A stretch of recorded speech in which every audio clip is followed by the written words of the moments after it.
Oi pessoal, hoje eu tô aqui para falar sobre qualidade de software, que é uma sub-área da engenharia de software, né? No curso de engenharia de software, qualidade é uma disciplina, né? Então vocês podem imaginar novamente a complexidade e a profundidade que esse assunto pode ter, certo? Eu ministrei essa disciplina em 2017 e vou usar um dos slides da disciplina que eu acho que pode dar uma introdução mais geral para vocês sobre esse assunto. Bom, quando a gente fala em qualidade de software, a gente tem que lembrar muito do próprio surgimento da engenharia de software, certo? Que surgiu diante daquela crise, né, que eu falei para vocês lá na primeira aula, a crise do software, onde o hardware estava ficando mais poderoso e desenvolver software estava ficando cada vez mais complexo e os pesquisadores, desenvolvedores sentiram a necessidade de sistematizar, criando então processos de desenvolvimento, né? Porém, a qualidade ela está ligada muito com o produto final, obviamente, né? Com o que é que eu vou de fato construir? Será que meu produto final tem qualidade? Então, assim, a área de qualidade de software pode ser vista a partir dessas duas sub-áreas aqui, qualidade do processo e qualidade do produto. E é sobre isso que eu vou falar com vocês na aula de hoje. Por quê? Por que qualidade do processo e qualidade do produto? Porque existe uma suposição de que a qualidade do processo, ou seja, o processo de desenvolvimento que eu estou seguindo, ele tem qualidade? Se ele tem, é porque ele afeta diretamente a qualidade do produto, tá? Isso é uma suposição, a gente vai discutir isso ao longo da aula. Em sistemas de manufatura, né, da indústria, se você ler esse pequeno fluxo aqui, por exemplo, defino o processo, desenvolvo o produto, avaliar a qualidade do produto, qualidade ok? Se sim, padronize o processo, se não, melhore o processo. Então, assim, a qualidade do processo, no caso de sistemas de manufatura, está ligada, assim, com a qualidade do produto. Então, se você tem um bom processo, né, você com certeza vai ter...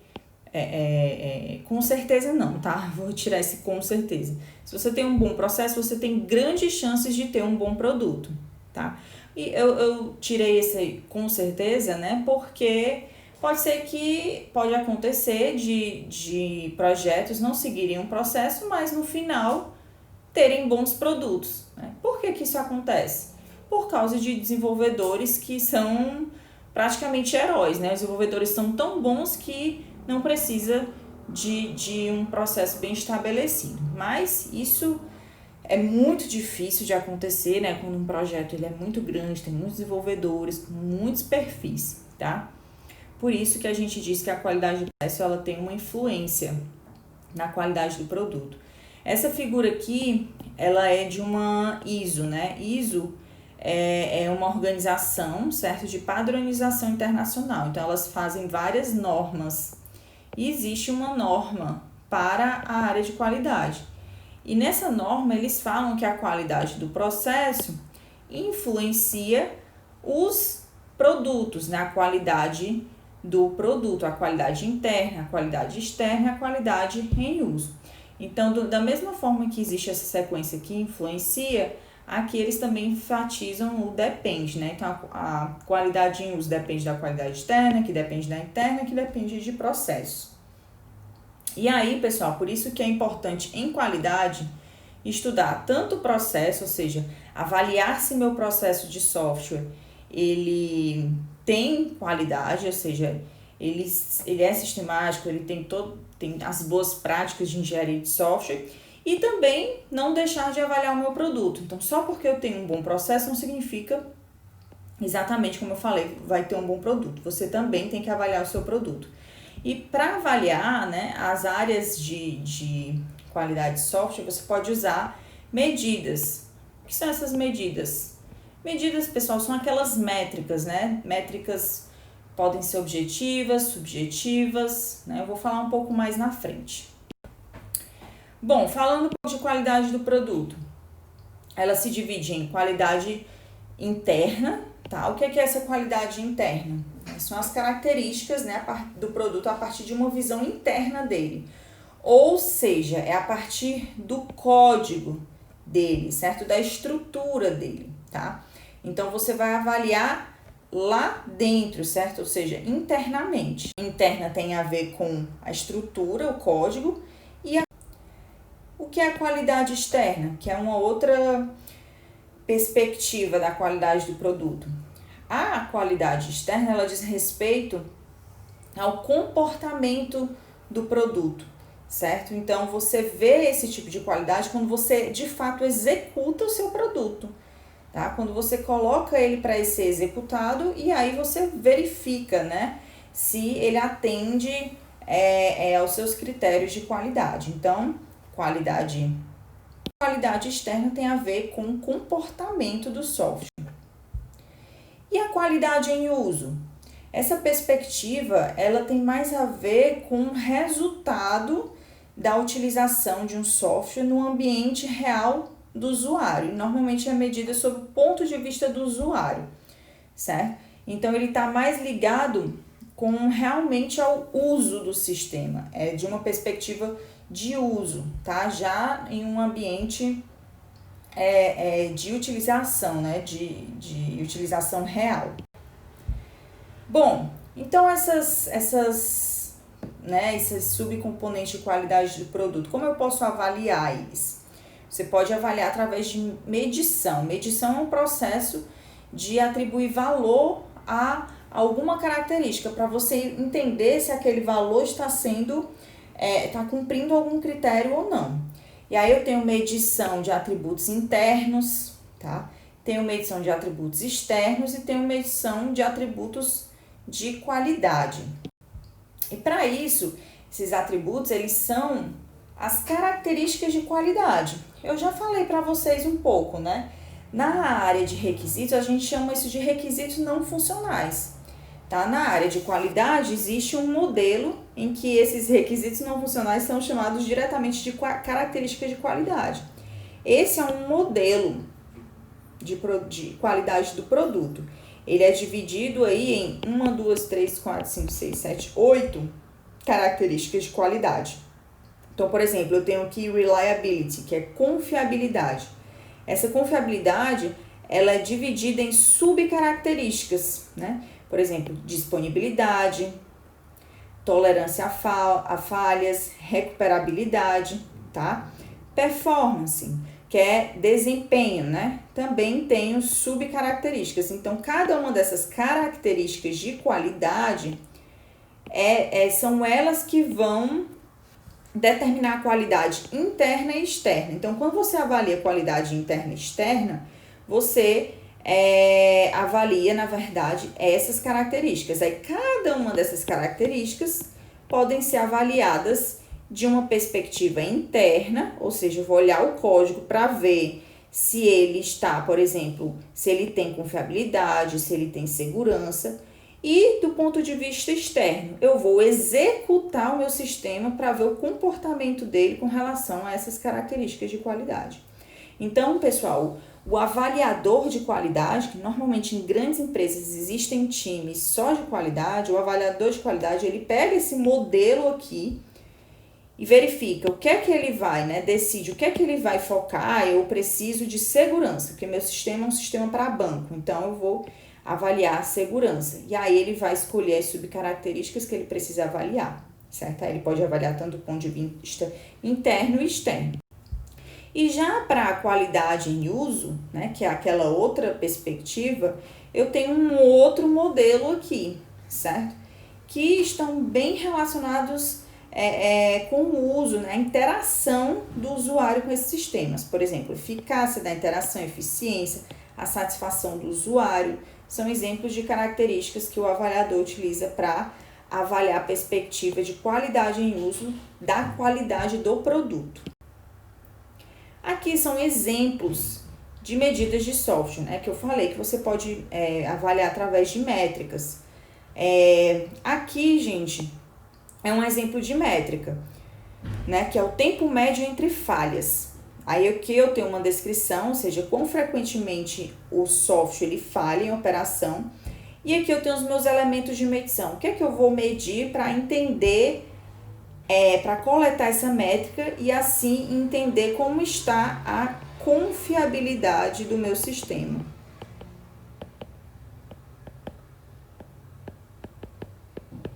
E como você pode ver aqui, o foco é na qualidade externa. Então, ele vai medir o tempo de operação do sistema, quanto ele ficou executando, a duração pelo qual ele ficou executando e o número de falhas que foram detectadas durante essa operação. E aí você vai fazer uma continha, o tempo dividido por essa contagem, né? O tempo dividido por essa contagem. E aí você vai ter um número X, e esse número X vai ser justamente esse tempo médio, certo? Do mesmo jeito, essa outra medida aqui, cobertura de teste, né? Então, quanto de testes, de casos de testes têm sido executados, tá? Aí você vai medir aqui o número de casos de testes a serem executados para cobrir os requisitos e o número de casos de testes que realmente foram executados. Você vai fazer uma divisão e vai ter um númerozinho. Esse número ele vai ser interpretado.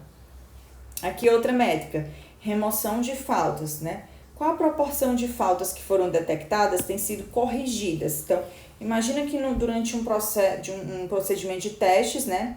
Você pode contar o número de faltas detectadas, tá? Em uma revisão ou em um teste.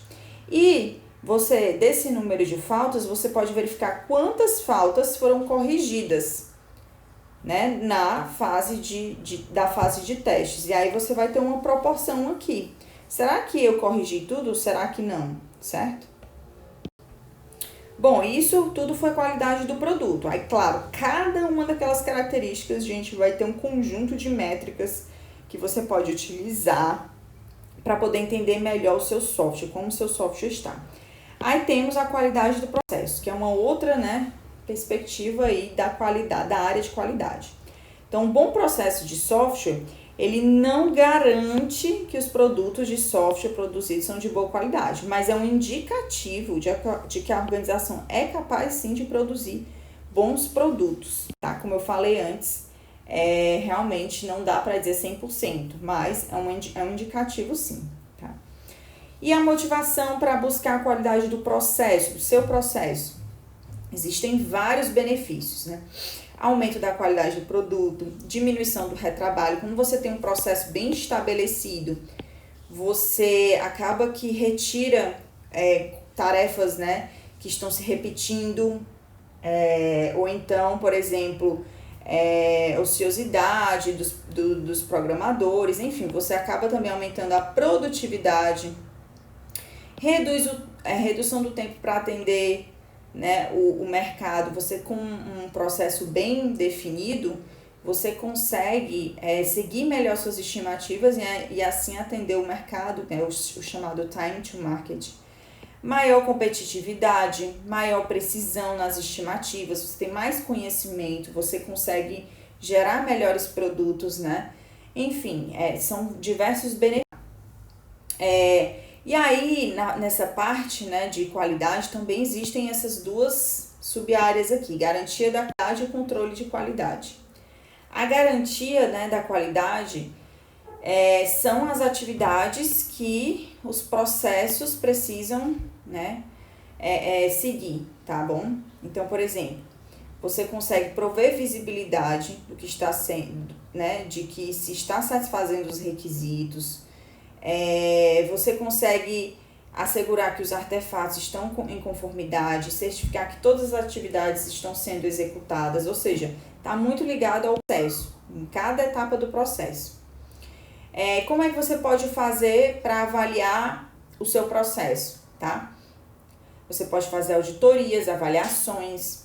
Então, por exemplo, um ou mais produtos, né? Você pode tentar examinar aquilo para ver se ele está seguindo um determinado checklist, tá?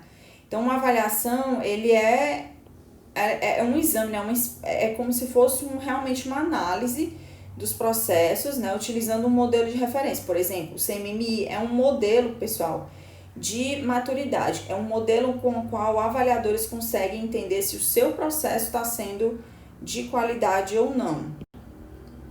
tá? Aí um exemplo aqui de checklist de qualidade para auditoria do processo de requisitos. Então, nesse checklist eu vou avaliar o meu processo, por exemplo, o meu processo de requisitos. Eu vou ver, na parte de licitação, eu vou ver se a equipe fez ata de reunião, se houve participação do cliente. Na documentação de requisitos, eu tenho que ver se o modelo foi elaborado, se está consistente, tá? Eu tenho que ver se existe alguma ata de reunião ou e-mail que evidencie a negociação de requisitos. Eu tenho que ver se o cliente emitiu o termo de aceite, se existem restrições, se os requisitos estão sendo acompanhados. Tudo isso, pessoal, o avaliador tem que ser um avaliador externo ao projeto.